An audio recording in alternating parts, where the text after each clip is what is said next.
or whenever they stop coming in. I don't know. Yeah, I'm ready.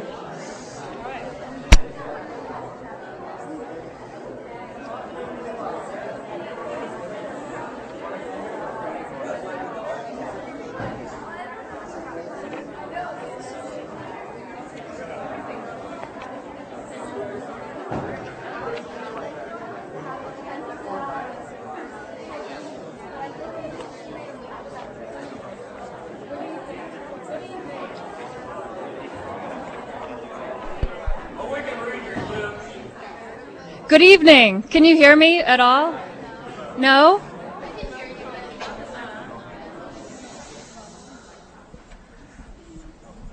Hello?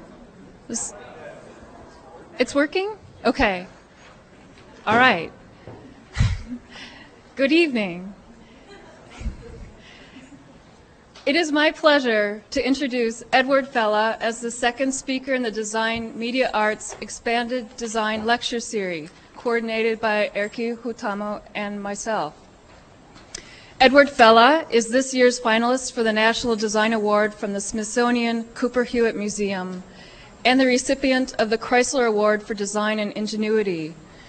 His work is in the collection of the Museum of Modern Art in New York and the National Design Museum and featured in every single contemporary typography, encyclopedia, design book,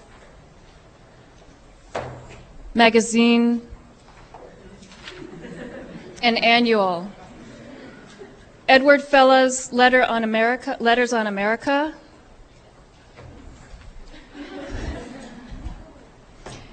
is a book of his selected Polaroids and drawings. Ellen Lupton, who's speaking in 2 weeks, writes that in Fella's work, the unfettered mind of a Dada Fluxus hippie confronts the dexterous hand of a commercial artist. Ed has been labeled by various people as a young Turk, an agitator, an experimentalist, an educator, and an inspiration. For me and many others, at core of his practice is the joy and delight of making things. Please welcome the wonderful, incomparable, and very cool Edward Fella.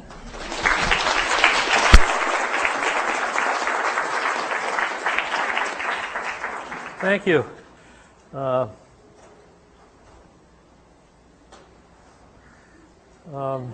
you turn the projectors on, please? Working as good as the amplification. Oh, that isn't working either? How's that?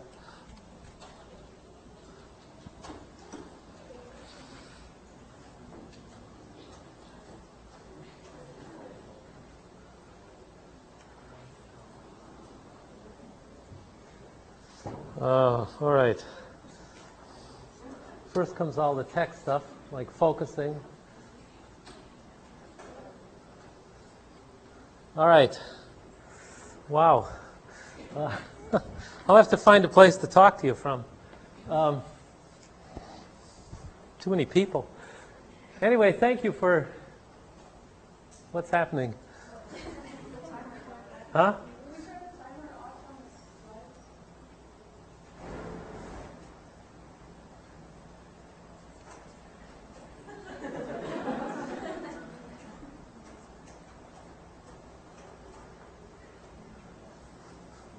If somebody's sitting there, maybe you could just focus them.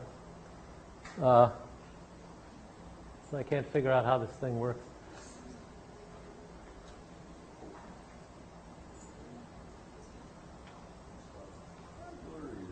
Can you figure out the focus?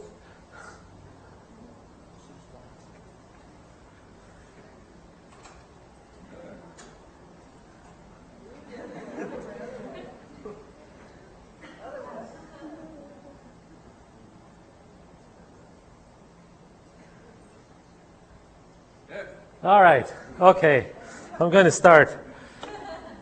Before I start, though, I want to say some nice things about this poster. When Gail first brought this poster to me, and I was sitting at my desk, and I looked at it, and I said, I can't read it. And then I hung it up on my wall, and I stepped back, and of course then I could read it because it's a poster and not a page, although you can also read it as a page. Also, the image is quite wonderful. These biting lectures that you're going to get here, hopefully, and this idea of talk and seeing with the eyeball on the back, actually I think defines the topic of these lectures quite nicely. Anyway, it's a terrific poster. All right, now we'll get to me. You can see I'm an old guy who's 64 years old, just almost 64, a month or so away, or days almost. And I still work by hand. And I come from a period when everything was done by hand. Back in the mid-50s when I began. So the title of this lecture is Exit Level Design.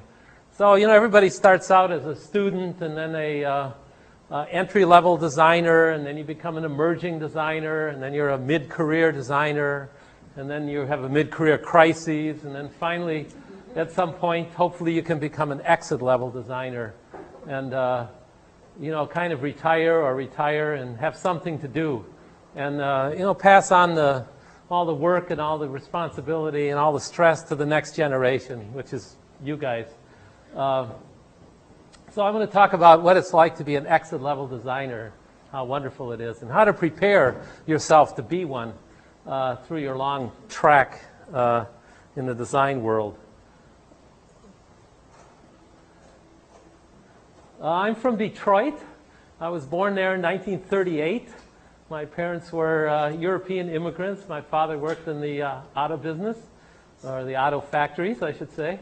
And, you know, I spent 50 years in Detroit, and then I came to California, the Golden West, which is, of course, everyone's dream when you're in the Midwest to get out of there before the winters get you and to live in the eternal summer or endless summer of California. So I made the same move that so many other people have. I spent 30 years in the Detroit advertising, automotive advertising, healthcare, in the business. And I can't stress enough for you people are designers, you know, you have to work for a living, and, you know, you have to put in your time. So I put in my time. I put in my 30 years. And, you know, in Detroit, the auto unions, UAW, used to say, they had a slogan, 30 and out. So I figured, hey, 30 and out for me too.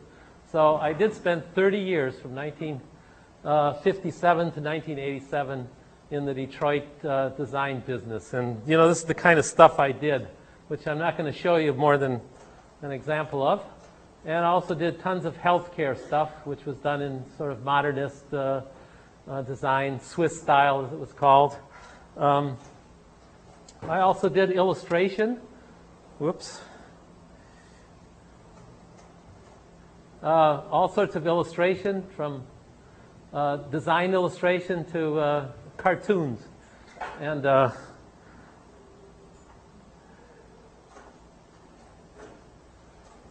also did experimental work the whole time, you know, through the 60s and 70s and into the 80s. And, you know, some of the experimental work I'd get printed, and some of it I would just make out of photostats. These pieces are both from the 70s, and the one on the left is a poster that has to do with the transition from modernism to postmodernism during the period of the 70s. The poster was done in 1979, and this other one was done in the early 70s, and it's just a photostat. By the way, the one side is green and the other side is white. It has nothing to do with the slides. I guess it has to do with the lens or the bulb in the projector. So I'm sorry about that. Anyway, I also worked as an artist. You know, I made paintings and prints and, you know, all the sorts of things that people did. Try to focus these. Seems to be out of focus again. And somebody sitting by the...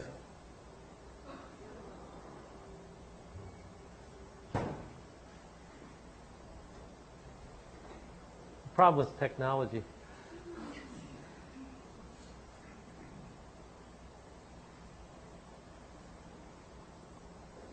That's still out of focus, but I don't know what to say. There, that's better. Okay, thank you. All right, so here it is, design and art. You know, I spent all those years as a designer, and I hacked like mad. And by the way, that's a type proof for those people who, which is probably most of you who don't know what that is. At one time, type was set in metal and proofed on pieces of paper, and you'd have to cut it up and rubber cement it down onto boards that then went to the printer. And so that's kind of my philosophy of art and design. I mean, I was a serious designer. I really worked hard, and it was also fun to be a designer. I mean, there was something about you know, the whole kind of work ethic, Detroit, the client work, the responsibility. It was hard work, it was stressful, but it was also, it was fun. It was work. On the other hand, there's art. This is a bumper sticker from the mid-'80s. Detroit had Detroit Institute of the Arts, by the way, is a world-class museum, had a bumper sticker that said you had to have art. So I made this bumper sticker that kind of describes what I think art is. And, you know, this comes out of the kind of 80s theory about ethnocentric cultural constructs and all that sort of stuff. So I always had a kind of awareness of what art was and what design was in context. And so part of my work deals with those issues of being a designer and being an artist, or being an art designer or being a design artist. Anyway, I started working in the late 70s and early 80s for these alternative galleries in Detroit, where you could do this kind of experimental work. It was free work. You know, all you do is get it printed, and they were very grateful. So you could do anything in terms of design. So it began a body of experimental work that I couldn't do with the other work that I showed you, because all the while I'm doing, you know, car catalogs and healthcare stuff and, you know, commercial work. So this was an example of how you can experiment kind of outside the system, but within another system, which at the time for me was always the idea of printing and reproduction. You know, I wasn't that interested in making stuff one of a kind. You know, I really liked things to be printed, which we can talk about more, see more about later. Another thing I discovered was quickie printing, or pip printing, or business printing, which were these cheap multi-lith presses that were 11 by 17, and you know, they were very inexpensive, and they were just one or two color, and at the time no halftones, and they had to be fairly open. You couldn't do large areas of black, and but you could afford printing. So these arts organizations used that kind of printing. On the other hand, sometimes I would just make signs that weren't printed at all, that just went in the window. But again, it was a chance to do experimental artwork. Also did magazines for these arts organizations. Again, this is all from the 80s. And these flyers, these 11 by 17 flyers. Again, they would supply a couple $100, which you had to use to buy type, and then, you know, they would print them. And again, I didn't make any money on this stuff, but it was a chance to do experimental work, which, of course, now you guys can do with digital work and the internet and all of that. But I still needed reproduction. Anyway, this kind of brings me to where the experimental work and the commercial art kind of came together. You know, all the while that I was doing this kind of commercial artwork, like the piece on the left, I was also interested in a kind of postmodern typography, which again, you know, I couldn't really do in my commercial work, but I could do for these arts organizations. And again, this is work from the 80s, so I'm history in that sense, and glad to be.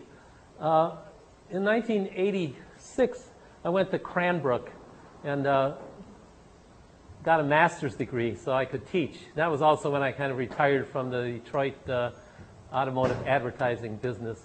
And so at Cranbrook, I really went full-time into experimental work. Did all the student projects, which again went from art to design in experimentation.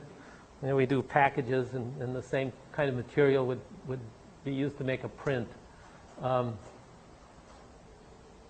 also started shaving serifs off of type and distorting it on the stat camera. So again, this is all pre-digital. I also made typefaces, just as kind of hybrid typefaces, and then I would, Xerox the copies that I needed and paste it down, and then again distort it on the stat camera for the kind of projects. Again, you can see these are student projects. These were student shenanigans. We used to make these posters. Again, it was a rich period of experimentation, which of course school is. Again, these are in the late 80s.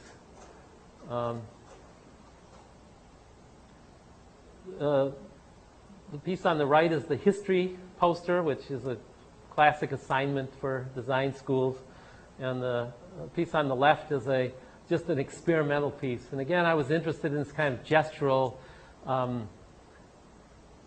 expressive kind of stuff that I wanted to bring into the academic world of high design, which was Cranbrook at that time.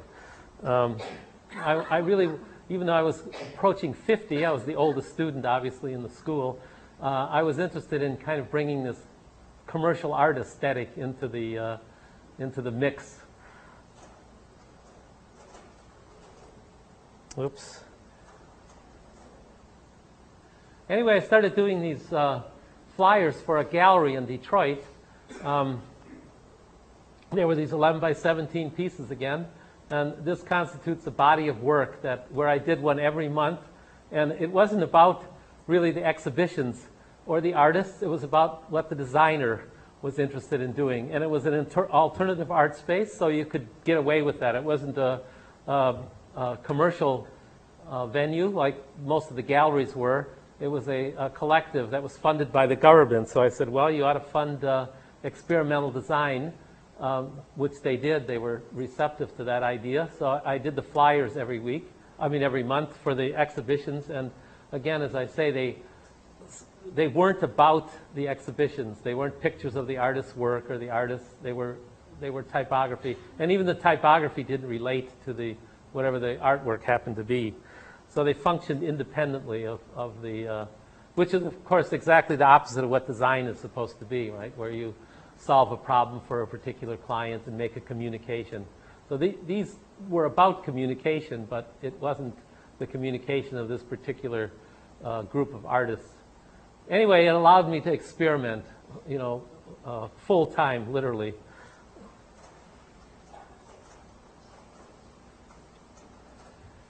So this is when I began this kind of expressive stuff, in the late 80s, cutting type up and distorting it on this. Again, this is kind of pre-digital.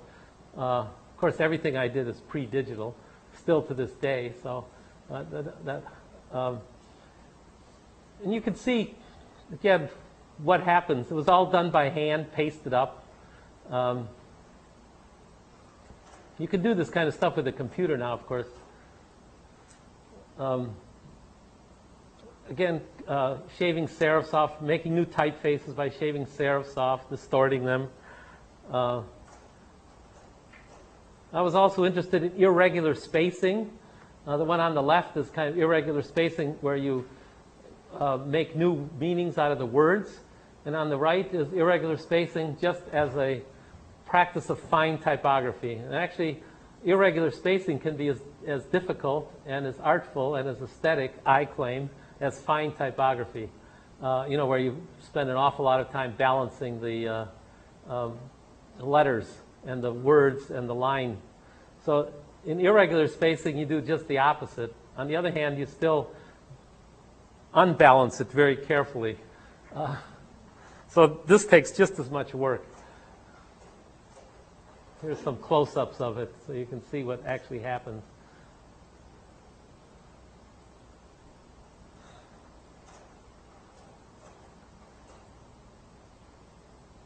You know, all the things that were bad typography, you know, kerning and rivers and holes and all that are used in irregular spacing. Never really caught on, but I still like doing it. Again, this work is all from the late 80s and early 90s. This is what I'm famous for, all the accolades that Gail gave me are from this work from this period. Anyway, there's these two flyers had to do with finding vernacular. Actually, the truth is, by this time, I couldn't get type anymore because it went to digital.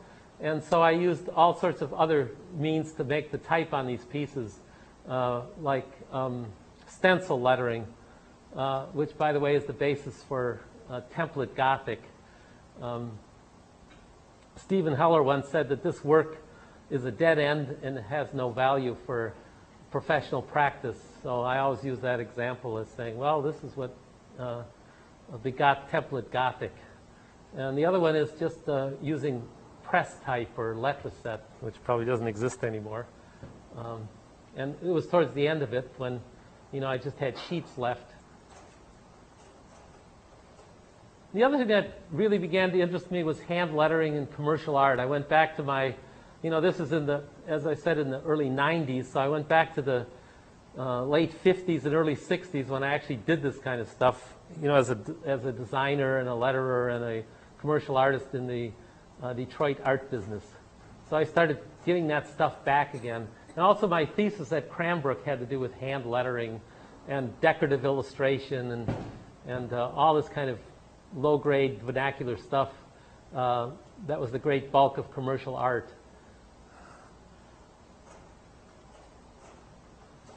Also, I was always interested in getting it wrong. This is a piece from the, actually, I don't know, early 60s. And they used to have these people, these mechanical illustrators in the Detroit studios, you know, that did engines and cars and all this mechanical stuff perfectly. So I would do the same thing except do it very badly and get it wrong. And I like this idea of, you know, unmastering or anti-mastery. It's something that's always interested me. And so actually the one on the left is from 1959, and it was also this Art Deco kind of type, which in the 50s was completely frowned upon. People hated the stuff. They said it was the most awful stuff in the world and blah, blah, blah. They used to, because some of the older guys did this stuff back in the 20s and 30s, so they were totally against it. So as a young kid, I said, oh, this stuff is really cool because it was so bad. But actually, it isn't so bad. It's actually really good. And it became a style in the 70s, 60s, and 70s. And I ended up doing tons of work, commercial work, using Art Deco as a style. The one on the right was an album cover from 1963, a local ragtime piano player. That's actually only the lettering. I didn't show the illustration on it. But I was always interested in this kind of weird old lettering that at that time everybody hated, but now, of course, everybody loves. So lettering was always an interest of mine. You know, and it got weirder and weirder over the years. And, you know, I would use it for various pieces. And, again, the one on the right I did at Cranbrook for a project. You know, instead of using type, I lettered it out. Anyway, this lettering has become an obsession of mine. So I have these sketchbooks that I have about 70 or 75 of these things that I've done in the last 15, 20 years. Actually, I started in the mid-70s. That are just pages of lettering.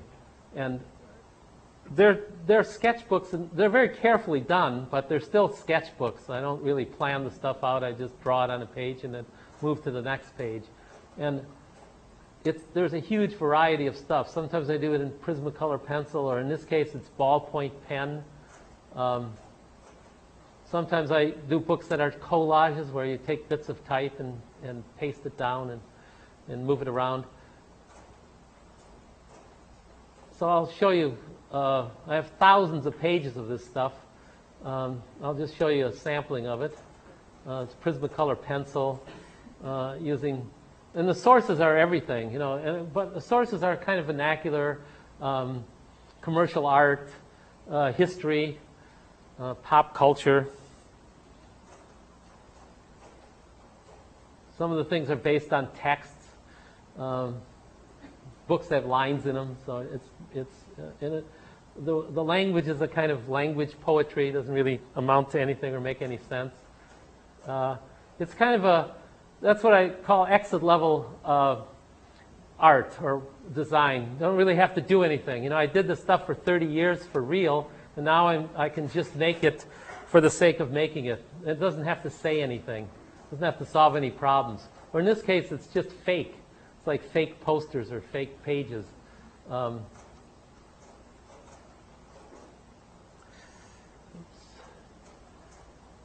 The other thing is, as you know, the world is filled with signs. So I drive around the country. Been driving around the country since the 1960, and since about 15 years ago, I started taking pictures of signs and lettering.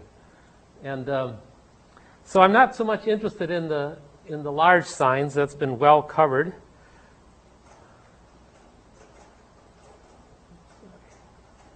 I'm interested in what's on the ground level. So you get it in the small towns all over America. You know, it's in windows as you walk down the street. And of course, you get it in the large cities.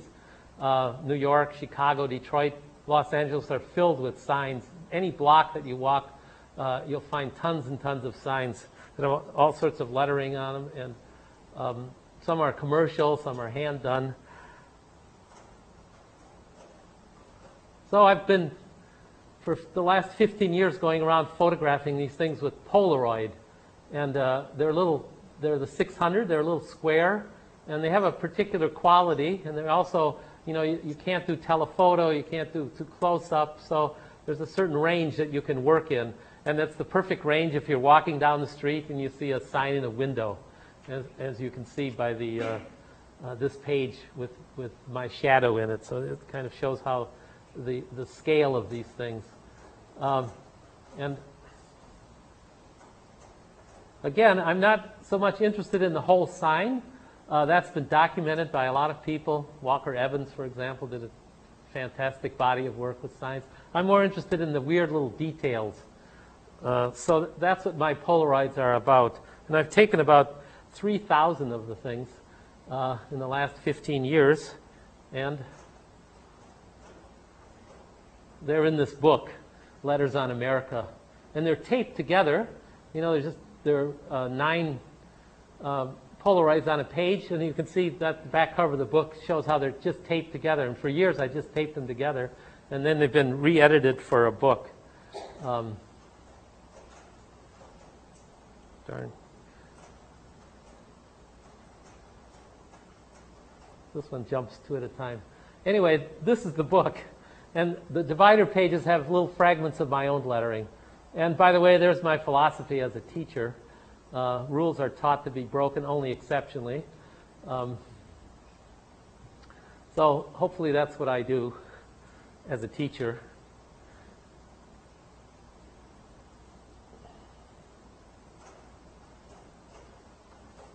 Anyway, the photos in the book, which by the way were edited by my wife, Lucy Bates, and she had quite a job with 3,000 photos trying to make pages out of them and make some sense out of them. I would never be able to do it because I just take the pictures. I don't really want to figure out, you know, how they go together. So I would just take them randomly. And she actually put them together in categories and made these pages. But again, you can see the range of lettering that these. Oops. Sorry, this one keeps jumping. You can see the range of lettering and the styles of lettering that this stuff contains. And it's wonderful. It's just everywhere. You can't walk down the street without getting 4 or 5 pictures if you're really looking. And the other thing in the book are examples of my own lettering. So I feel kind of a kinship with the guys who do this lettering, this vernacular lettering, and I really don't copy it. If you look at my lettering, it isn't a copy of vernacular lettering. I claim it's the same sensibility. It all comes from kind of the commercial art culture.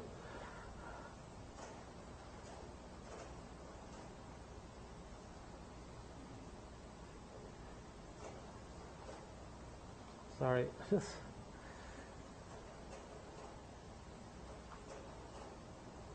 Oops. There.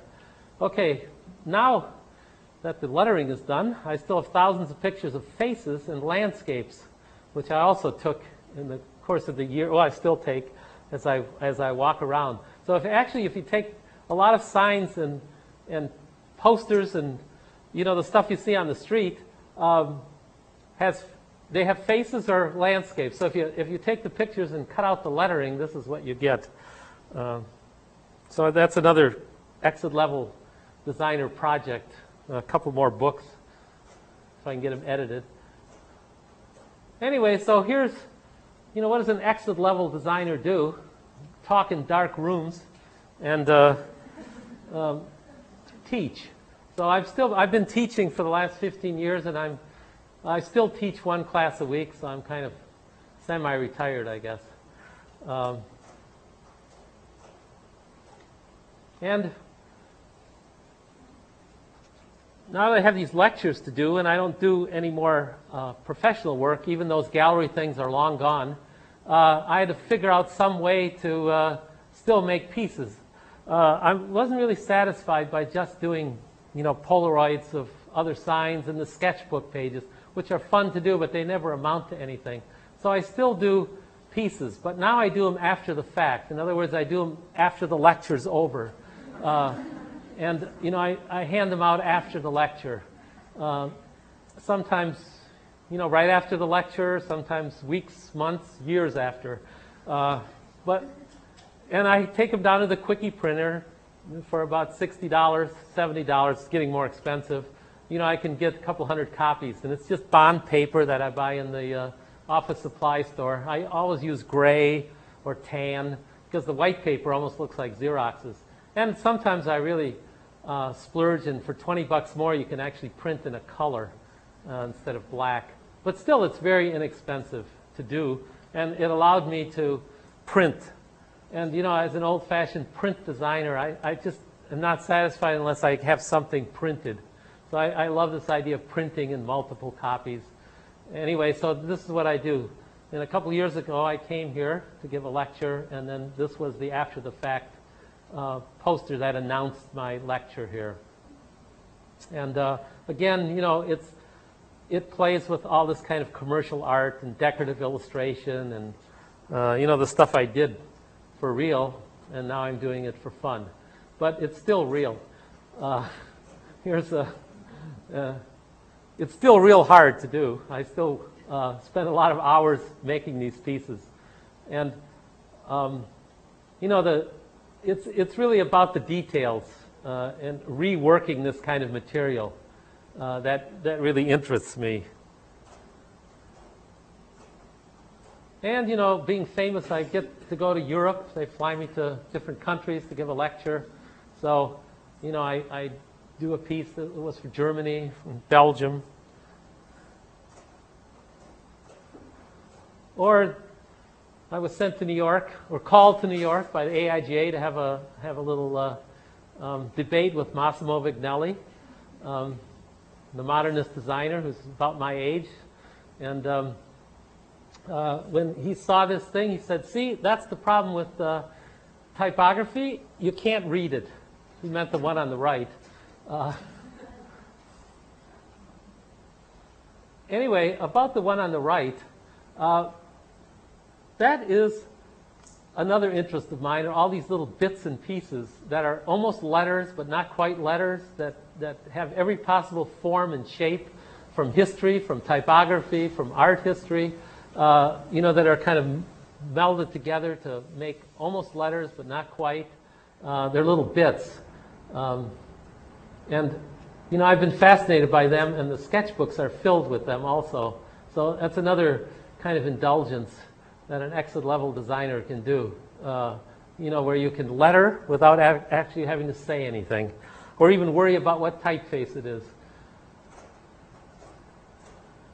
Anyway, I also make pieces to hawk my book, like doing a book signing. That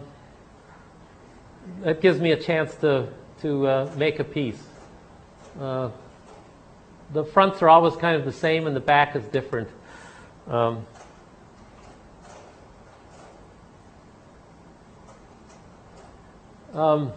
also have done a few typefaces that have been digitized by, actually one typeface, and also those little bits by Susanna Lichto and Rudy Vanderlins at Immigrate.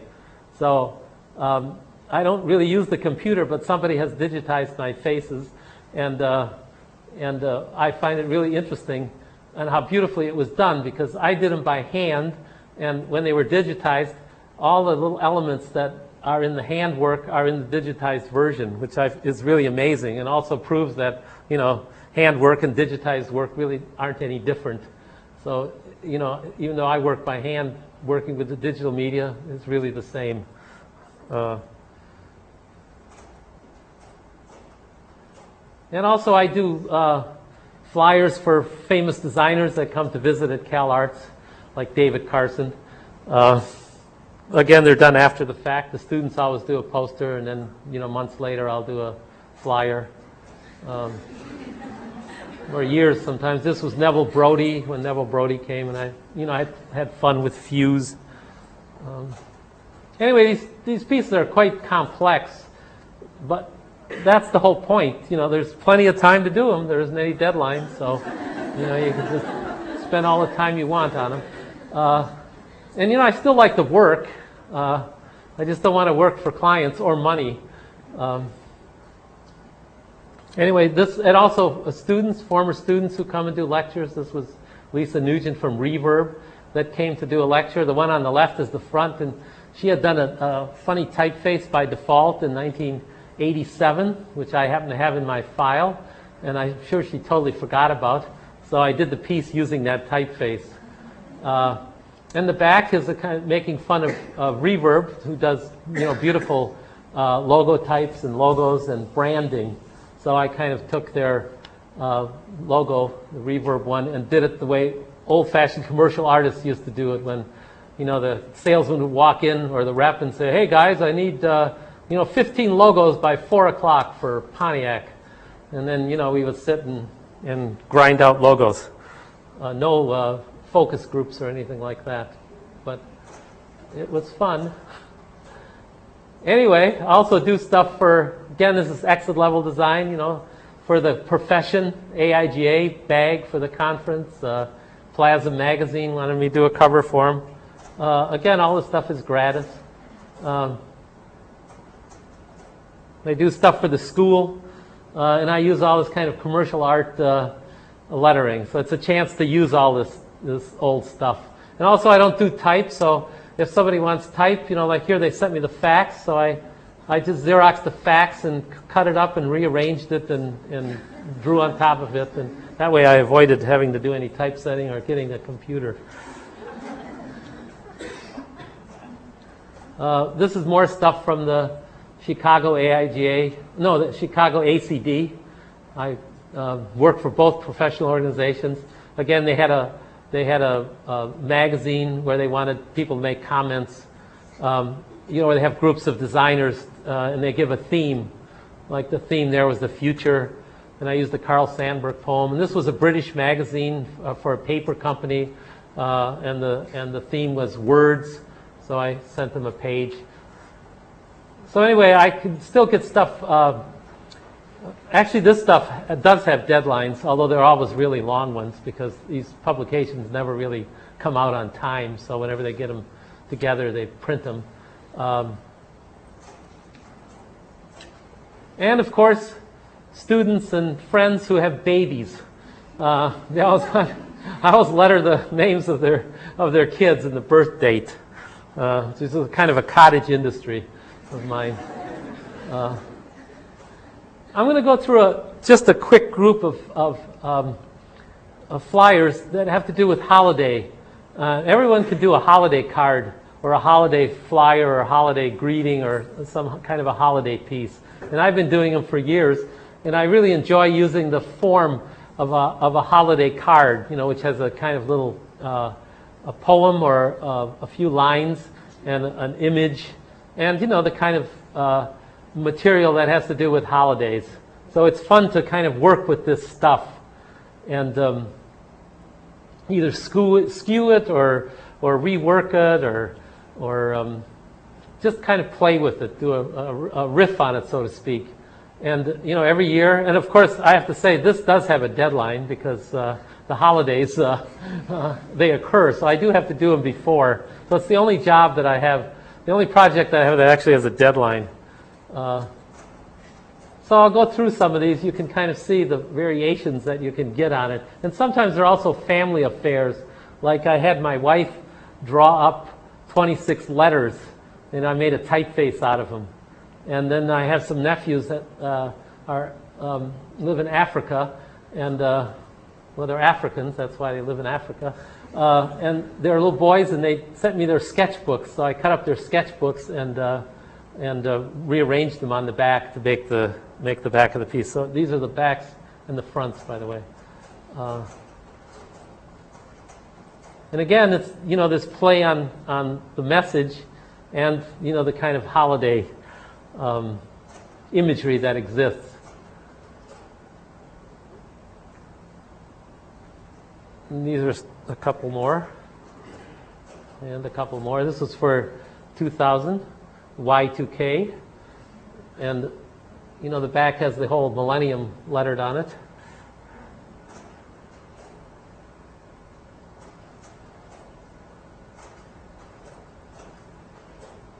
Also, back to the sketchbooks. I have piles of these things, and some of them are also collage books. I want to talk just a little bit about the process. Again, this is exit level design, so there's nothing but time to fill up these books and find stuff on the streets. As I'm walking around taking pictures, I also pick up bits and pieces, and I make collages out of them and put them in books. And here's some examples of that kind of activity. And also it's relief from lettering. The stuff's already done. All you have to do is paste it down. And here's an example of how I used it. There was a collage from one of my books that I had no idea. It was actually a piece in the New York Times, a Peter Bruegel show in New York. And, I cut it out because the printing was slightly off, and I was kind of fascinated by it. And I cut it up and made a collage out of it and put it in my book. And so when holiday time came, I kind of looked through there for trying to find an image to use for my holiday piece. And so I used that. I made a Xerox of it and drew on top of it, and it became the piece. So that's one of the things with these collage books and sketchbooks and the photographs. They are sources for the work that I do, or they could be sources for anything. But in my case, they're for my particular interests. And by the way, this is one of my mechanicals. It's just pasted up. Xeroxes. I used to use photostats, but the photostat camera's gone. And now I use a Xerox machine, which is actually just as good. And so that's the original. And here's the printed version of it. It's probably a little blurry, but you can see the... and then, I put little stars on it and sign my name and my wife's name in red and green. It's just doll it up a little bit for a holiday greeting card, or to give it a personal touch. And then the things are folded folded twice, so they fold into thirds, and then you just put a stamp and a mailing sticker on them and send them out. And they actually go by regular mail, 34 cents.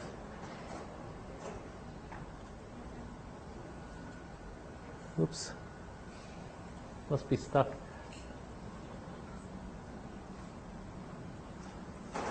It's stuck, I guess.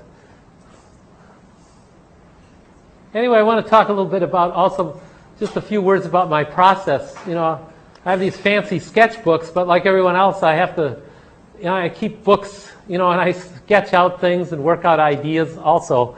So it's not always this completely spontaneous work. So even for the pieces I do, I still have to go through the processes of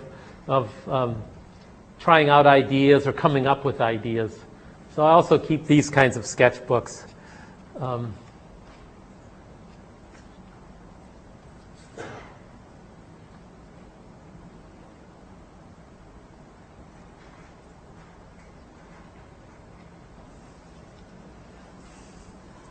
Any questions yet? That last one, did you do that by hand, the stars? Yeah. Well, I only did one, and then I Xeroxed them. And then I pasted them down, and then I Xeroxed 10 more, and then I got bigger, and then I Xeroxed 5 more, I think, and it made the whole page. Yeah, I do everything by hand and then Xerox it. But that's easy to do. Yeah, do you just give it to the paper printers that's Xerox and it? Yeah, it's a board. And they used to have a camera, but they don't even have that anymore. Now they have to scan it. They put it in a scanner, and then it goes directly to a plate. It's just a plastic or paper plate, and then they put it on the printing machine, and then they run them off. So it's offset printing. And How do you handle the edges? there are no edges. That's the whole thing. You can't have bleed, so you have to be a 1/4 inch from all the edges. And you'll notice all the pieces never have bleed. Whoops, we're back to one.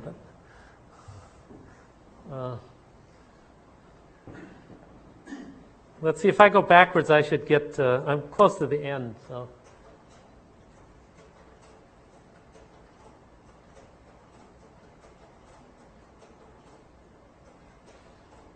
There. Yeah, okay, so I have to work out things too when I do serious work.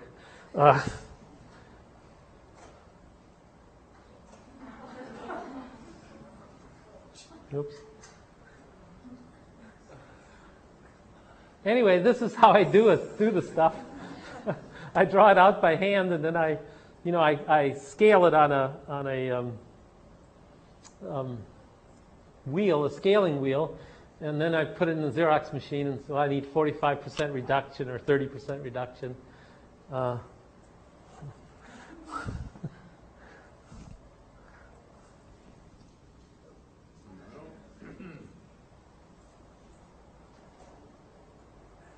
Oh, all right.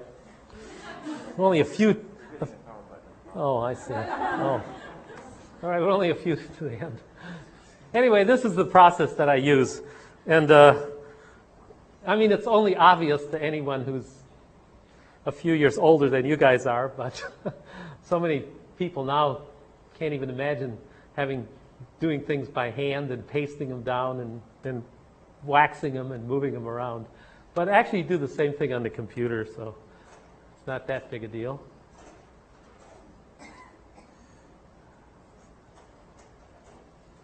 And there's another example of the mechanical. So that's the board that goes to the printer. So everything is just pasted on or drawn on there, and then they make a scan of it, make a paper plate, and run them off.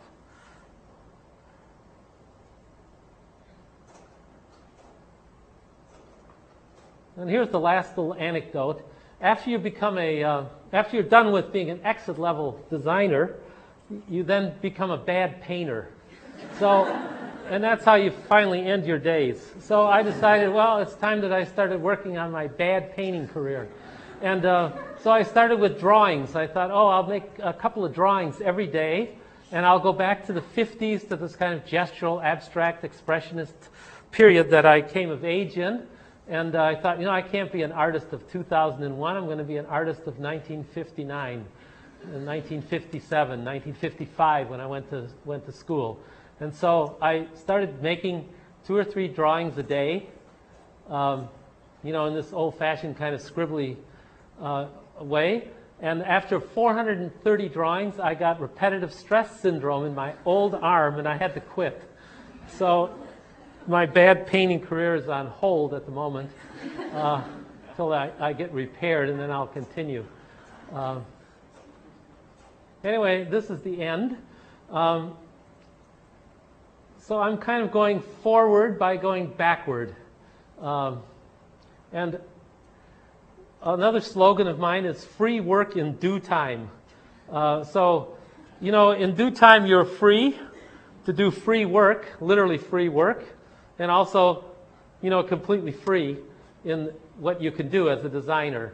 And actually, I say that because this is a design lecture, and I'm assuming that the audience, even though they're not all designers, you know, design is about solving other people's problem. You're not really free to do what you want to do. You're free to solve somebody else's problem. And, you know, there's nothing wrong with that. That's the essence of good design, is this kind of problem solving.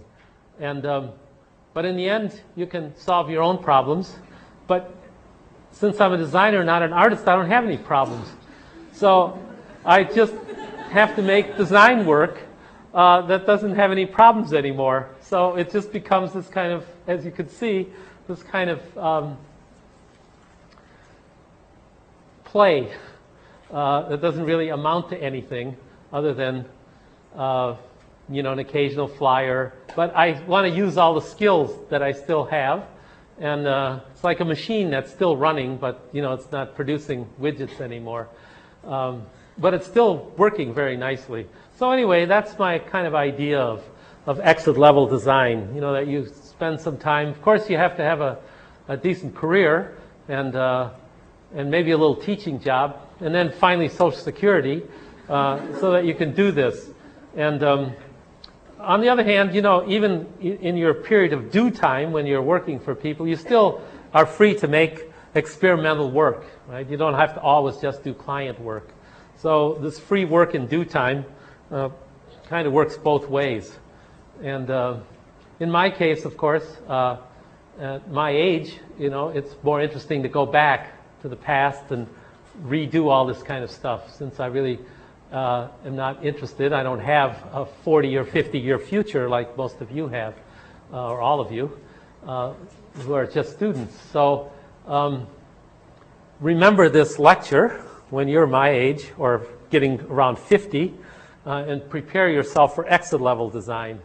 And you can have, you know, another couple of decades of fun and still have something to do, and hopefully contribute something to the profession without actually being in competition or being one of these grand old men that claim, well, you know, history ends with me, so whatever I did, you guys should do forever and ever.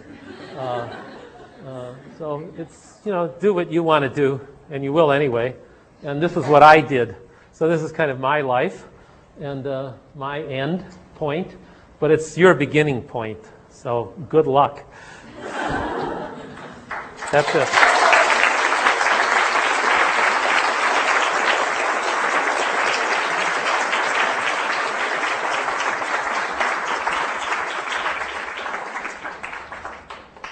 Now, of course, my after-the-fact announcement of the lecture is now available.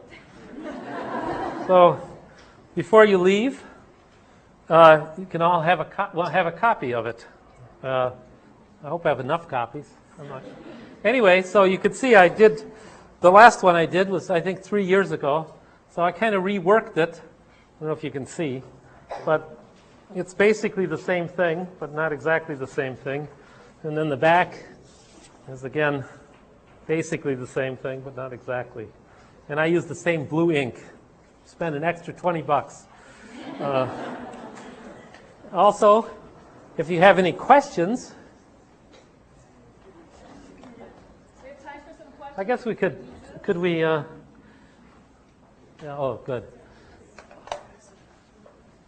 So if anyone has any questions, shout them out.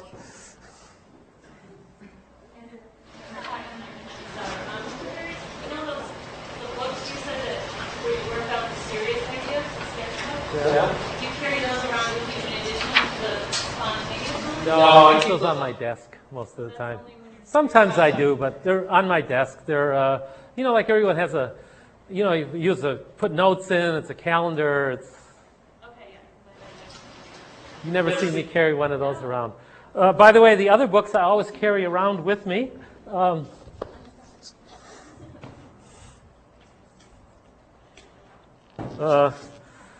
Yeah, this is why she asked the question, because I always carry a sketchbook along.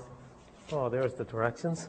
And, you know, where I do this ballpoint stuff. And actually, I think the reason my daughter asked that question, because every time we go to dinner or I visit her, I just always sit and doodle in my books while I'm talking to her. But, you know,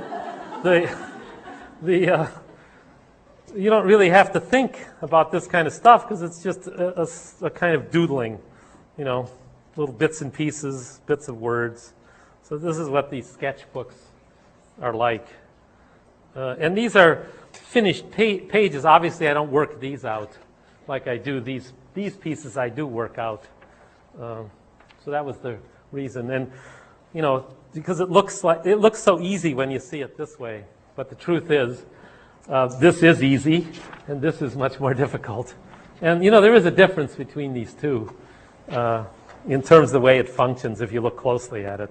You know, this might look good, but doesn't say anything. And this hopefully looks good and says something. Well, so, yes? The decision when you said to stop work and go to school, what was that like? What was going on? Well, it was wonderful. I mean, I had 30 years, so that's a lot of years. So, What happened exactly? Was there any well, I went to Cranbrook, which was my local graduate school in Detroit, so I could walk there actually. My kids were off to college, so I thought, hey, I might as well go off to college too. And and also I was interested in teaching, and you know, you can't teach unless you have a master's degree. So I went for 2 years and got a master's degree, and then actually I was hired immediately after graduation at Cal Arts, so I came out to Cal Arts. By the way, for $9,000 a year. So it was a big drop in income. So the difference between professional practice and teaching is considerable. And at that time, I was 50 years old. I had no experience whatsoever. So, you know, to get that job for $9,000 a year was a pretty good deal. And, you know, 15 years later, I'm doing pretty well, I must say. But, you know, it's a change. So, but again, I could afford it because, as I say, my kids were off college, so I was basically done with my responsibilities. So I could start a new career. On the other hand, I was 50 years old, so that's a considerable amount of time. I started working at 18. I went to a trade school. In the 50s, one didn't go to college or graduate school for design or commercial art. You went to a technical high school or a trade school, and you started working at 18 in the profession as an apprentice. And, you know, that's how the business kind of took people in as apprentices that were out of these trade schools. And this is the mid-50s, so, I mean, it's all changed. But that's the way it was then. So I'm a product of that period. Yes? Yes. Can you talk a little bit about how far you teach? What kind of thing you... Well, you know what? I don't teach what I do. Nobody wants to do this hand stuff. And besides, no, it's kind of old-fashioned. You know, and also it's my style. It's my kind of personal work. It's almost like an illustrator, right? So I don't teach this exactly. And all my students, I mean, none of my students do this kind of hand stuff. And actually, it's amazing. In all the years that I've been teaching, no one's ever asked me, oh, how do you do this stuff? Or give me some lessons, or you do a workshop in it.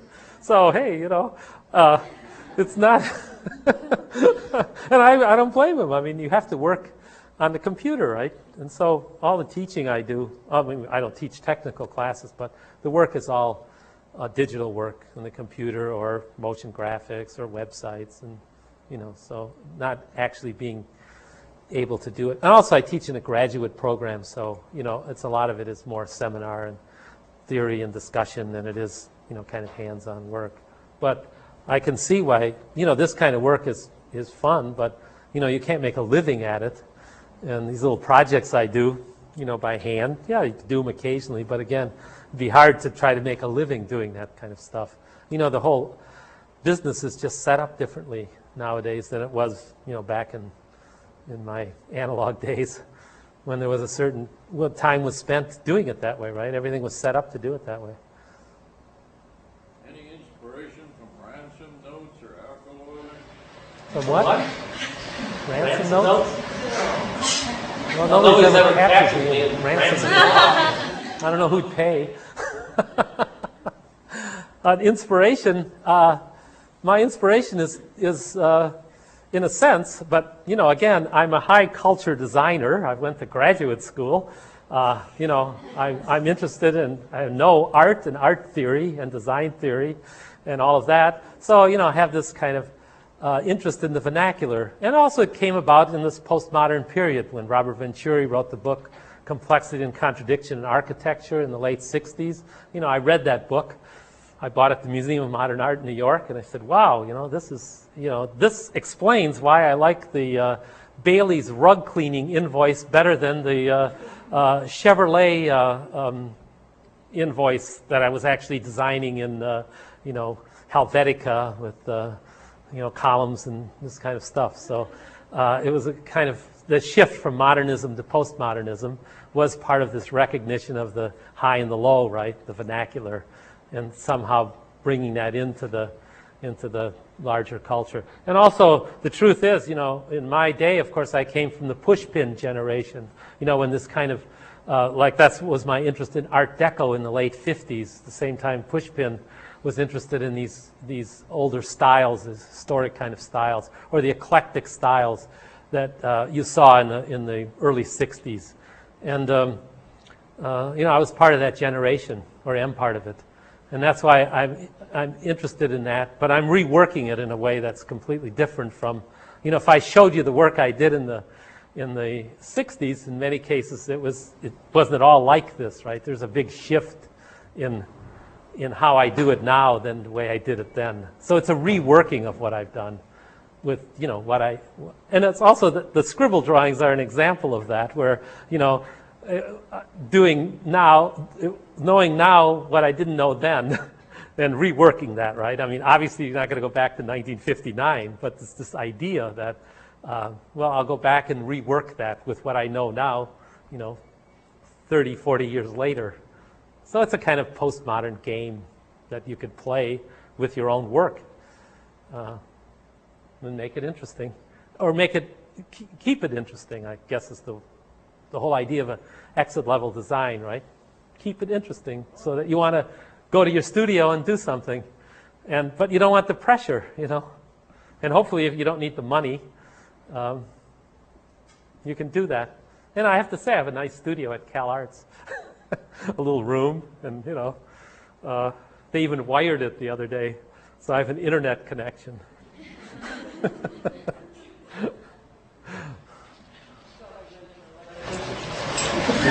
Yeah, I did have lights.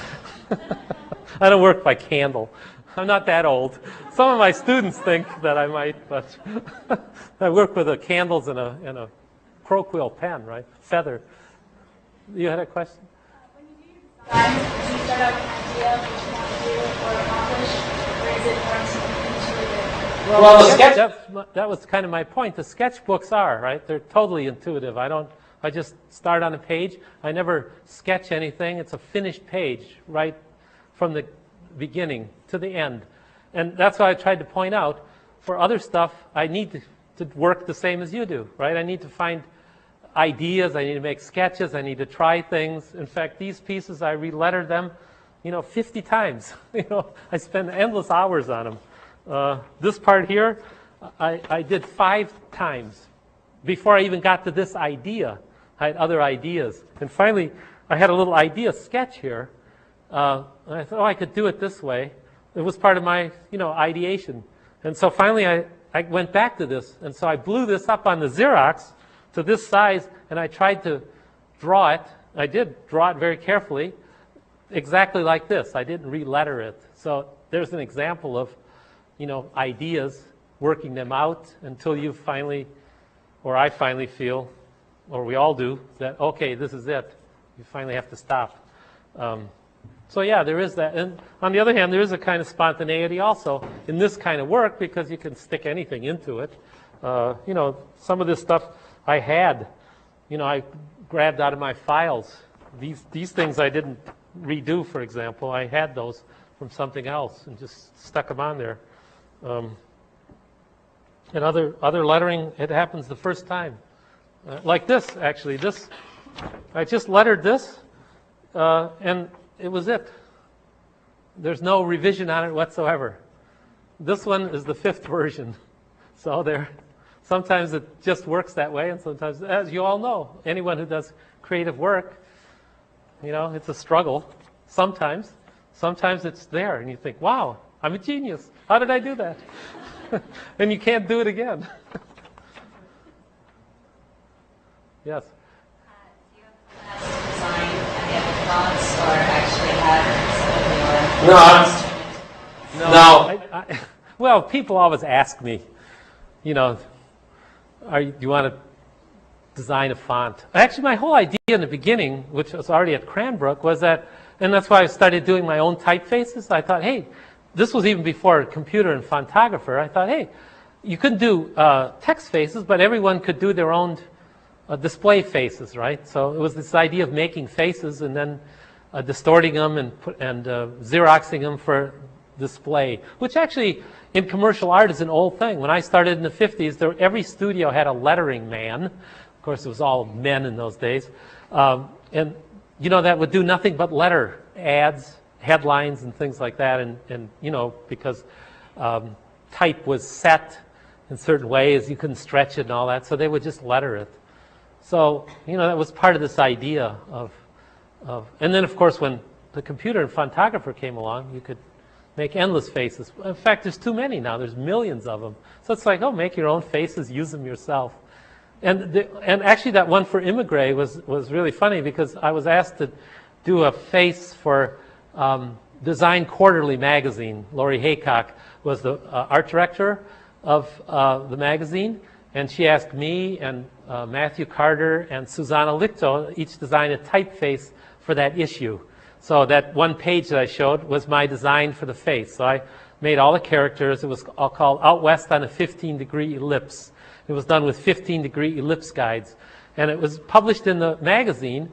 And the other type designers had said, you can get their fonts from their type companies, right? Susanna's from Immigré and Matthew Carter's from his company.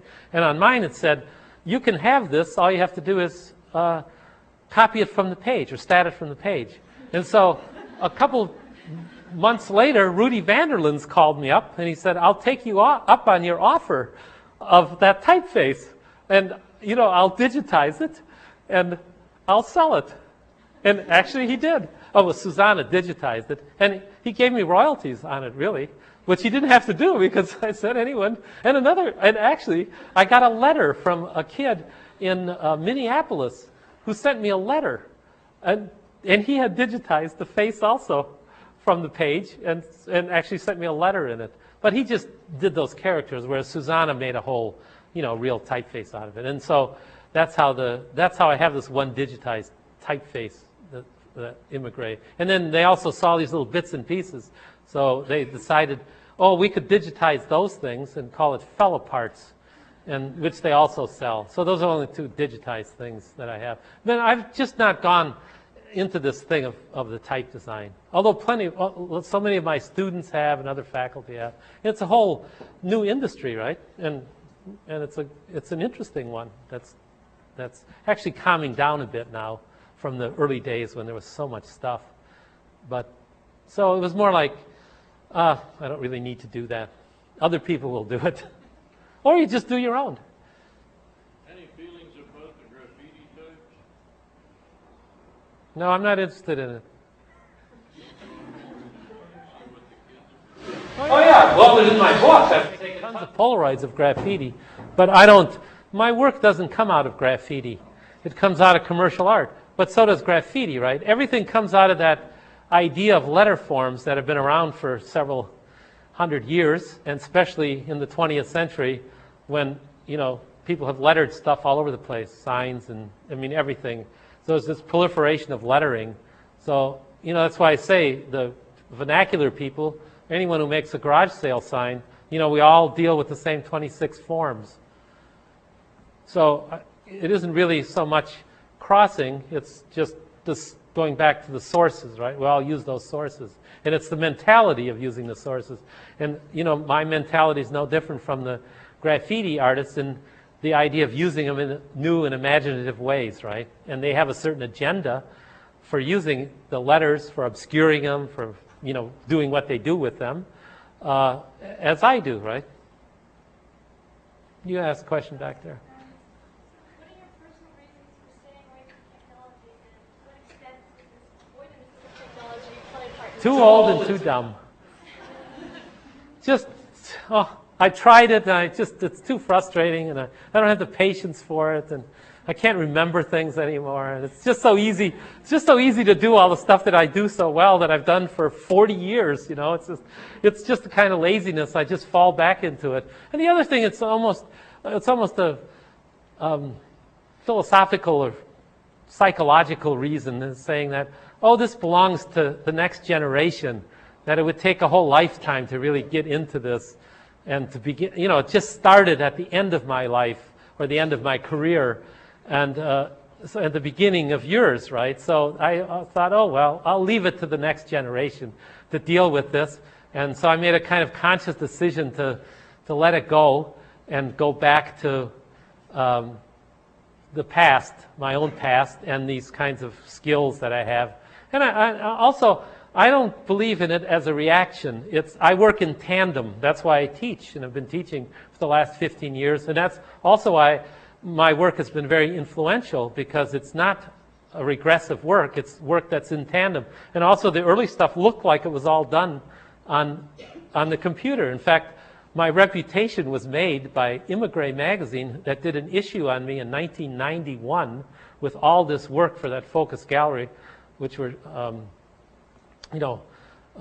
score of pieces, and they all of a sudden went out in the world and everybody saw this stuff, and it was perfectly in tune with what computers were doing, the irregular spacing, the degraded typefaces, and it became kind of the ray gun style. And then I figured, as the years go by, it becomes harder and harder. You're not really a Luddite. No, not at all. Not at all. I mean, I wouldn't be teaching if I was. Oh, yeah.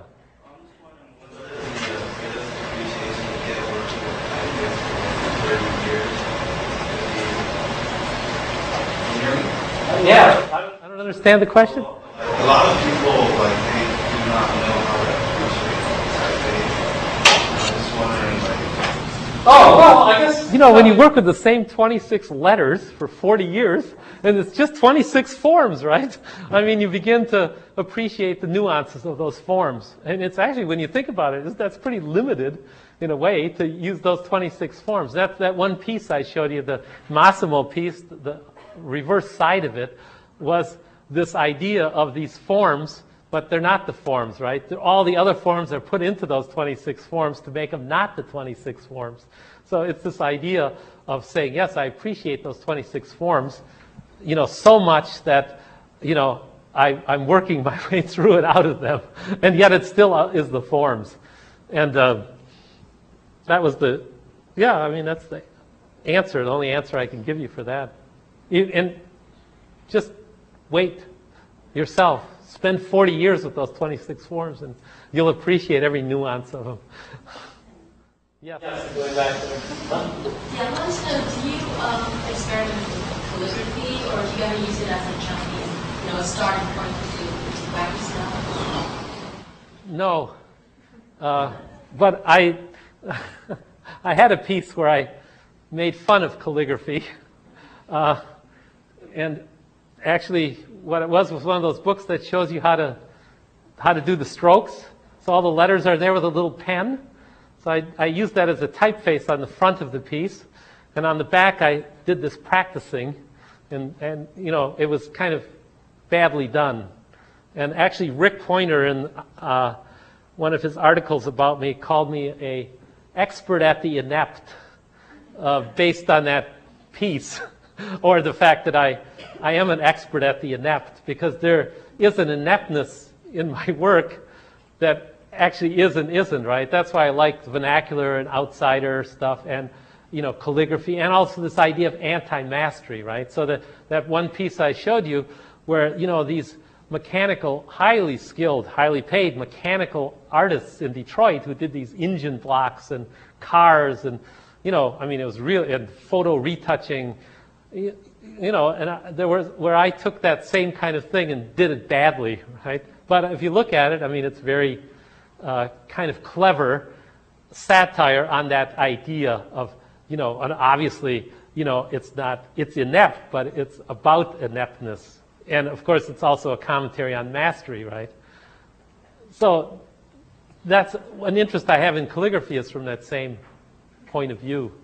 But there's a whole area of calligraphy that, is like fine typography and metal typography. I don't come from that. I don't come from the history of that. I don't come from typography, and I don't come from calligraphy. I come from lettering, commercial art lettering, which was this kind of decorative lettering. And it's actually a degraded form of lettering, because commercial artists could give a shit about history. Oh, we're doing a Christmas card. Okay, we'll make it look kind of Christmassy.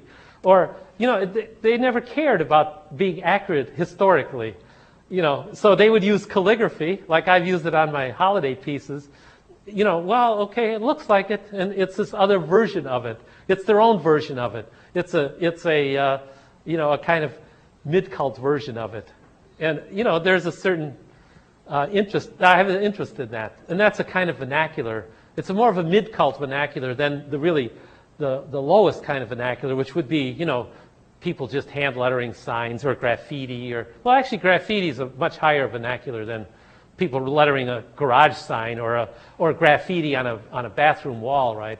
Or that kind of vernacular. So, oh, yes.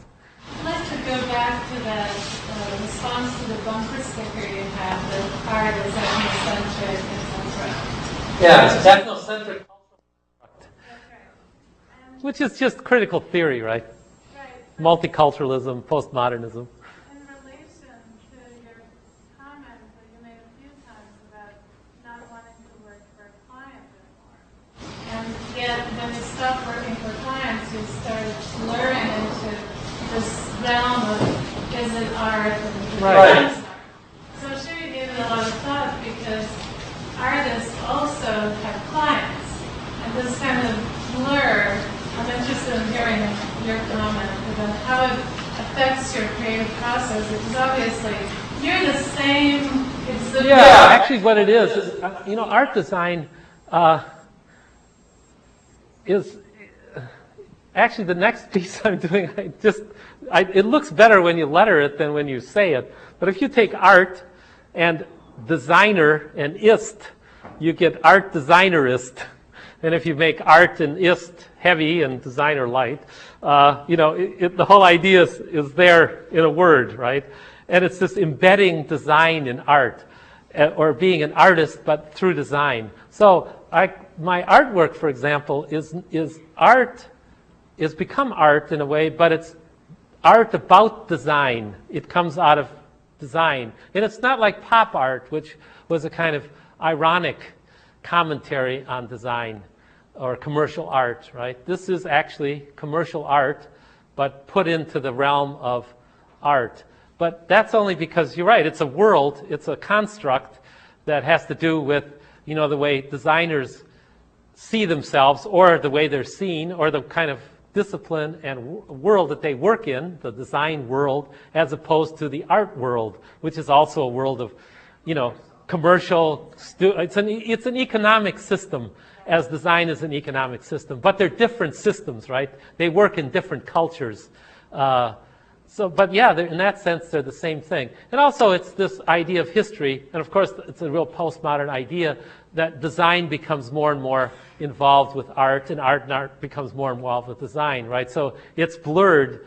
In fact, that's this whole idea of postmodern pluralism, is that, what is anything anymore. It's all the same. It's all part of the same. It's all bits of the same. It's all mixed together. And actually, there again, this is the difference between my kind of stuff and the old eclectic stuff from Pushpin and the stuff I did in the 50s and 60s, where it was, if you did an Art Deco piece, it was Art Deco. But now it's all mixed up. And not only is it mixed up, it's so skewed that some of it is none of it's authentic anymore. I mean, it never was, but now it's completely inauthentic. It's completely idiosyncratic. But yet it refers to all of that, right? So it's that idea of blurring it all together. So there's endless styles blurred together in here. That actually, many people might not even know. You almost have to be an expert at interpretation to know where each one came from, as you do in anything else, right? I mean, if you poetry or literature or architecture, or art, the nuances of it, film, you have to be quite astute about it to get all that. But you don't need that to enjoy the film or the poem or the piece, right? You don't have to know all of that. So that's kind of this business of art and design. And also, there's always been this. If you're a designer, you grew up with this idea, of art and design. Art is always privileged in our culture. So designers were always, commercial or failed artists or anything. But on the other hand, I went to high school in Detroit in 1955. That was the Bauhaus foundation course, and I just assume now, I didn't know then. I think the guys who taught this were from Chicago, and that went to the Bauhaus in Chicago, where it went after the war, or before the war. And so they brought this to this technical high school, this Bauhaus foundation course, and also this whole idea about European formal experimentation from art. So we had to make a Dada collage and a futurist painting and a cubist painting, and we had 3 years of 20th century art and actually making it, mimicking it, to learn how to do it, plus all this Bauhaus business, which by the 50s might have been already fairly discredited, but that art and design were the same thing, like Moholy-Nagy and people like that actually believed in the 20s. So, I come from that kind of background. So that we hack like mad in the art cultural construct is this whole idea that I know the difference. And, I always worked within those areas.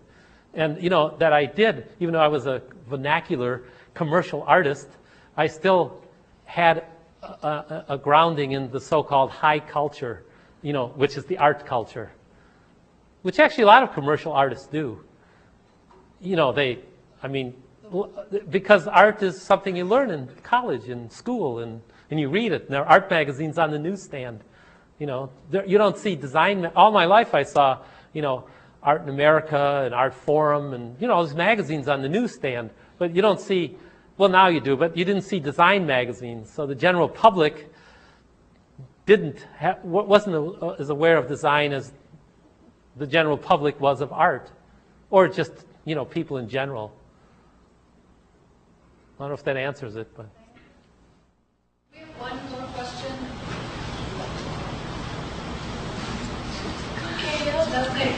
Huh? Oh, good.